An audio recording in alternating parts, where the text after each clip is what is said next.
Notion a sorti plein de nouveautés dernièrement et dans cette vidéo, je vous propose de voir un court résumé de toutes ces nouveautés. C'est parti!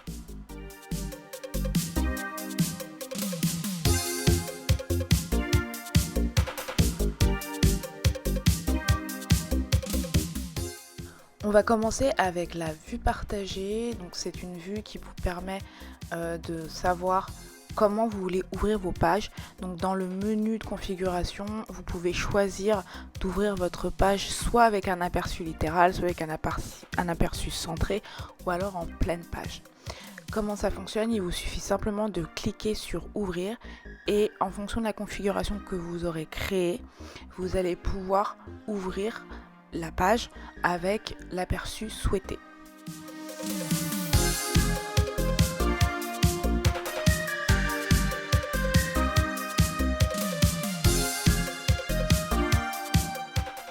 Sur une page qui est ouverte, vous pouvez switcher entre les différents types d'aperçus que vous pouvez avoir. Que vous soyez sur la page ou dans votre tableau, vous pouvez définir quelle vue vous voulez afficher par défaut.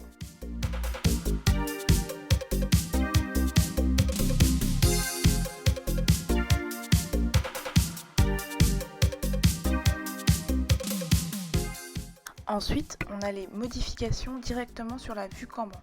Donc, normalement, on cliquait sur l'étiquette et ensuite on allait directement modifier le contenu de notre page ou nos propriétés. Aujourd'hui, c'est différent. On peut directement créer donc notre ticket sur le board, mais surtout modifier les propriétés qui sont visibles directement sur l'étiquette sans avoir à ouvrir la page. De plus, vous pouvez aussi afficher des informations liées aux propriétés. Donc admettons qu'on est là sur le template pour trouver un emploi, on veut afficher le statut des entreprises. Du coup, on va pouvoir avoir le statut des entreprises qui va s'afficher directement dans notre relation. Les informations qui sont modifiables sur la carte sont uniquement les informations que l'on a configurées comme étant visibles sur notre board. Une autre nouveauté que j'ai présentée sur le board, c'est la possibilité d'avoir des barres de progression qui s'affichent automatiquement. Donc aujourd'hui, vous avez le choix, lorsque vous utilisez la propriété nombre, d'afficher soit simplement le nombre, soit la barre, soit un anneau qui va vous permettre de suivre vos progressions pour ce que vous voulez. Vous pouvez par exemple lier l'ensemble des tâches et pouvoir suivre la progression sur un projet particulier. C'est le cas aujourd'hui pour le template organiser sa journée de travail ou encore Eat the Frog. Si vous voulez avoir accès à ces templates, je vous invite à regarder les autres vidéos pour voir à quoi ça ressemble et à télécharger les templates directement sur la plateforme. Et en fait, ce qu'il suffit de faire lorsque c'est configuré, simplement rajouter les chiffres et du coup vous allez avoir vos chiffres ainsi que la barre de progression ou l'anneau qui va s'afficher automatiquement. Vous avez la possibilité de changer la couleur, de choisir par quel nombre le diviser et afficher ou non le nombre.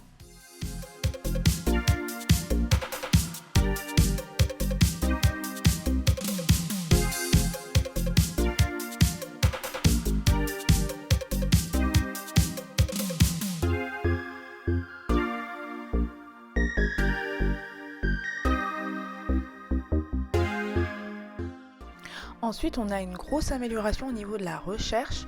Donc on va pouvoir choisir de rechercher par créateur dans une page ou par date, ce qui est quand même assez pratique parce qu'aujourd'hui, avant cela, la recherche chez Notion était quand même très archaïque, très basique et il pousse un peu plus les critères de recherche pour permettre de mieux trouver parmi l'ensemble de nos pages ce que l'on veut.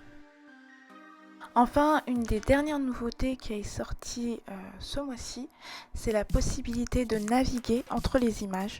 Donc du coup, si on a plusieurs images, on peut avoir une sorte de diaporama qui va nous permettre de naviguer entre les images. Là, c'est tout pour les nouveautés chez Notion. Dans la prochaine vidéo, je vous montre un clone de Confluence et Jira version Notion. Si vous avez des demandes particulières, n'hésitez pas à me poser la question en commentaire. À très vite.